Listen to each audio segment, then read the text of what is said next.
Hi hello నేను మీ Vasavi Acharya welcome to social post finance. మనకైతే చాలా డిఎమ్స్ రావడం జరుగుతుందండి. ఆ డిఎమ్స్లో నుంచి కొన్ని క్వశ్చన్స్ని పిక్ చేసుకొని ఈరోజు Q&A ఈ వీడియోలో చేయబోతున్నాం అనమాట. సో మనతో పాటు mutual fund distributor Madhu sir ఉన్నారు. సార్ని అడిగేసి డిఎంలో వచ్చిన ఈ క్వశ్చన్స్ అన్నిటికీ కూడా ఈ వీడియోలో ఆన్సర్ చేస్తామన్నమాట. కాబట్టి వీడియోని ఎక్కడ కూడా స్కిప్ చేయకుండా ఎండ్ వరకు చూడడం మీ బాధ్యత. సో సార్ని ఇన్వైట్ చేసి వీడియోలోకి వెళ్ళిపోదాం.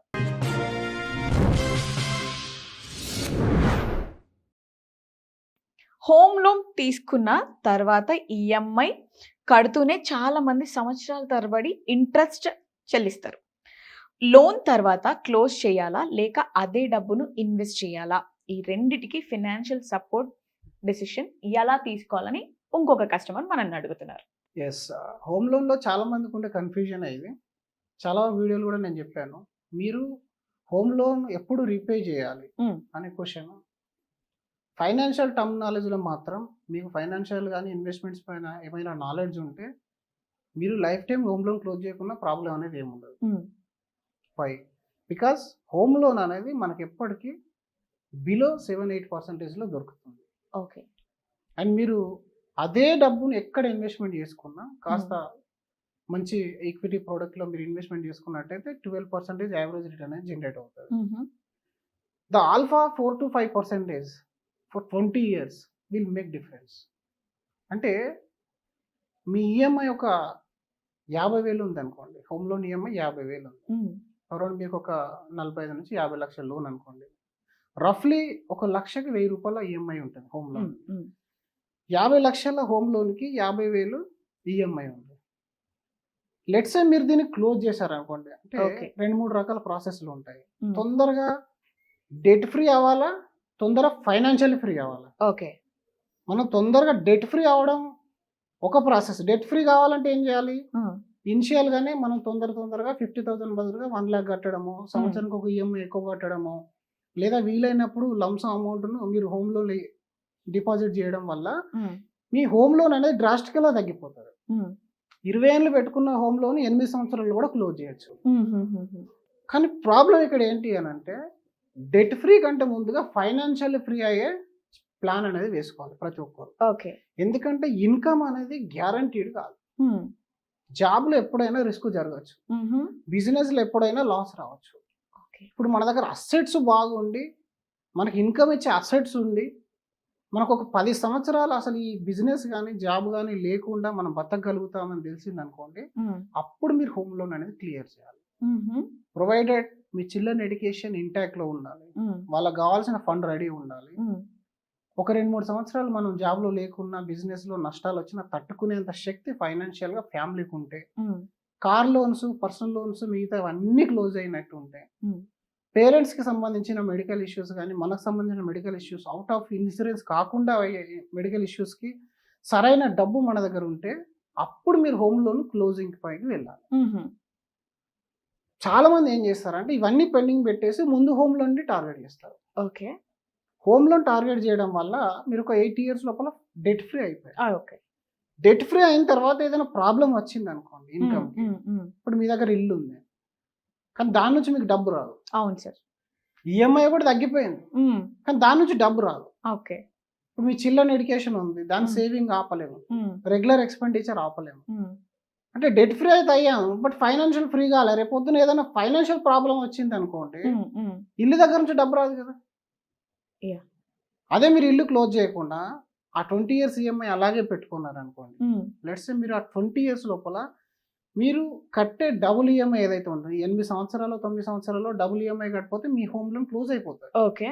ఈ 8 సంవత్సరాలు ఈ 50,000 అలాగే ఇంకొక స్ట్రక్చర్డ్ ప్రొడక్ట్ లాంటి ఎస్ఐపి లాంటి మీరు ఇన్వెస్ట్మెంట్ చేసినట్టయితే లెట్స్ సే 6 లక్షల రూపాయలు ప్రతి సంవత్సరానికి per year. yes. Okay. 48 lakh rupees మీరు సేవ్ చేస్తారు. ఇంకొక 30 lakh రూపీస్ మార్కెట్ గ్రోత్ ఇస్తుంది. 12-13% రిటర్న్ వస్తాయి. అంటే దగ్గర 75-80 lakh రూపీస్ కార్పస్ మీ దగ్గర ఉంటుంది.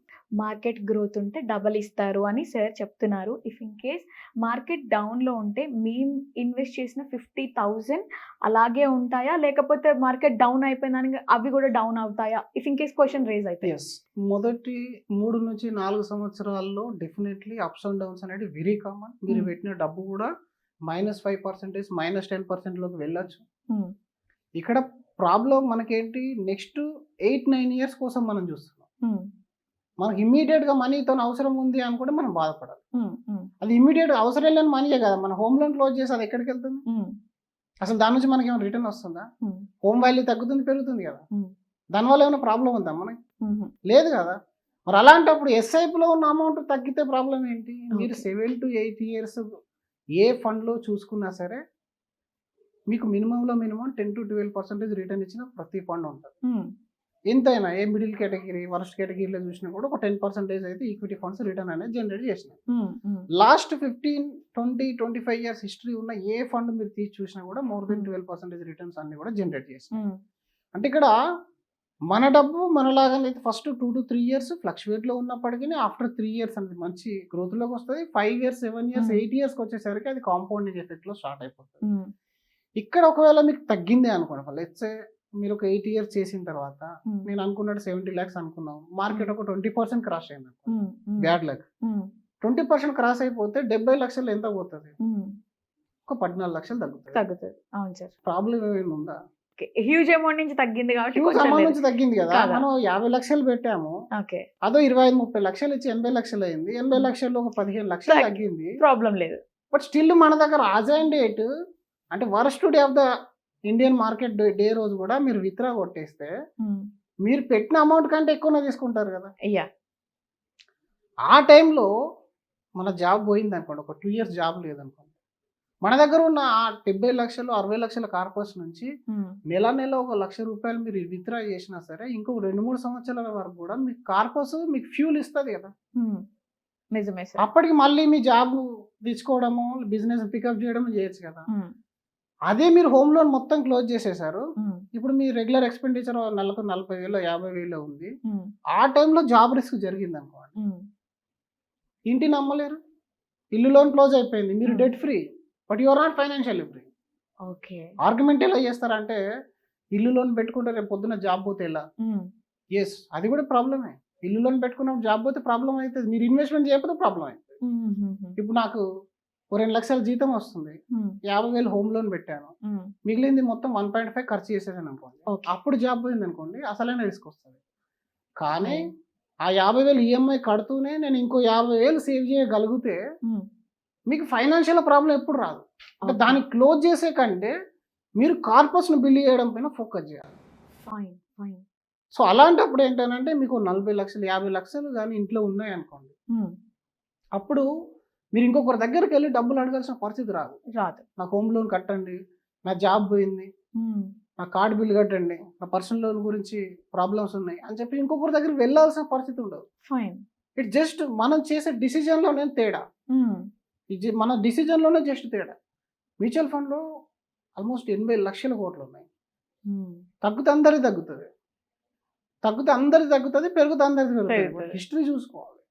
హిస్టరీలో 3 ఇయర్సా, 5 ఇయర్సా ఫస్ట్ 1 ఇయర్ చూస్తే మీ ఫండ్ 100% కూడా రిటర్న్ ఇవ్వచ్చు. 30% కూడా పడిపోవచ్చు. హ్మ్. ఆ మొదటి 1 ఇయర్ ఎవరు చూడమంటున్నారు? ఇప్పుడు ఇంటి కోసం మీరు కట్టే అమౌంట్ ఏదైతే ఉందో దాన్ని ఇన్వెస్ట్‌మెంట్ చేయమంటున్నాము. హ్మ్. అంటే ఎక్సెస్ అమౌంట్ మీ దగ్గర ఉన్న ఎక్సెస్ అమౌంట్ అది. హ్మ్. కాబట్టి హోమ్ లోన్‌ను తగ్గించాలి అనే దానికంటే ముందుగా ఫైనాన్షియల్లీ ఫ్రీగా టార్గెట్ చేయాలి. హ్మ్. ఫైనాన్షియల్లీ ఫ్రీగా ఉండాలి. ఎనీ కైండ్ ఆఫ్ ఎమర్జెన్సీ మనం చెప్పలేం కదా! హ్మ్. ఎవరికి ఎప్పుడు ఏ రూపంలో ఎలాంటి ఎమర్జెన్సీ వస్తుంది. ఫైనాన్షియల్‌గా ప్రతీది కూడా డబ్బుతోనే ముడిపడి ఉంటుంది. హ్మ్. ప్రాబ్లమ్ ఏందంటే ప్రతీది డబ్బుతోనే ముడిపడి ఉంది. ఇప్పుడు మన అవును సార్. పేరెంట్‌కి ఏదైనా ఓ 5,00,000, 10,00,000 రూపాయలు ట్రీట్మెంట్ చేపించాల్సొచ్చింది. అది ఇన్స్యూరెన్స్‌లో కవర్ కాదని తెలిసింది. హ్మ్. ఎక్కడి నుంచి తెస్తావు? అవును సార్. మళ్ళీ పర్సనల్ లోన్ తీసుకోవాలి కదా! ఆ పర్సనల్ లోన్ కూడా టైం పడుతుంది కదా సార్. మళ్ళీ ఆ పర్సనల్ లోన్ టైం పడతది. రేపు పొద్దున అది కూడా మళ్ళా ఆ టైంలో కూడా ఇంకేదైనా రిస్క్ జరగొచ్చు. పర్సనల్ అవును. లోన్ తీసుకున్న తర్వాత కూడా. ఇది ఒక్కటని కాదు. కాబట్టి హోమ్ లోన్ ఎప్పుడు గాని హ్మ్. ఇవన్నీ కంప్లీట్ అయిపోయి ఇంకా కంప్లీట్‌లీ ఫైనాన్షియల్ ఫ్రీ అయిపోయినాం. ఒక 10 సంవత్సరాల దాకా మన కార్పస్ కూడా బిల్డ్ అయిపోయింది. అనుకున్నప్పుడు అప్పుడు మీరు హోమ్ లోన్ మీద టార్గెట్ చేయండి. హ్మ్. అప్పటి వరకు home loan is a good loan. హ్మ్. నాలాంటి వాళ్ళైతే అసలు హోమ్ లోన్ ఎప్పటికి క్లోజ్ చేయరు. హ్మ్. కానీ కొంతమందికి అదొక టెన్షన్‌లా ఫీల్ అయితే ఒక 5, 10 ఇయర్స్ తర్వాత మెల్లి మెల్లిగా ప్లాన్ చేసుకోండి. ఇనిషియల్ ఇయర్స్లో అనవసరంగా ప్లాన్ చేసి మనం ఏదో డబ్బులు సేవ్ చేస్తున్నామని అనుకోవద్దు. యాక్చువల్గా అది 6 to 8% అనేది good loan. Fine Yeah. Fine fine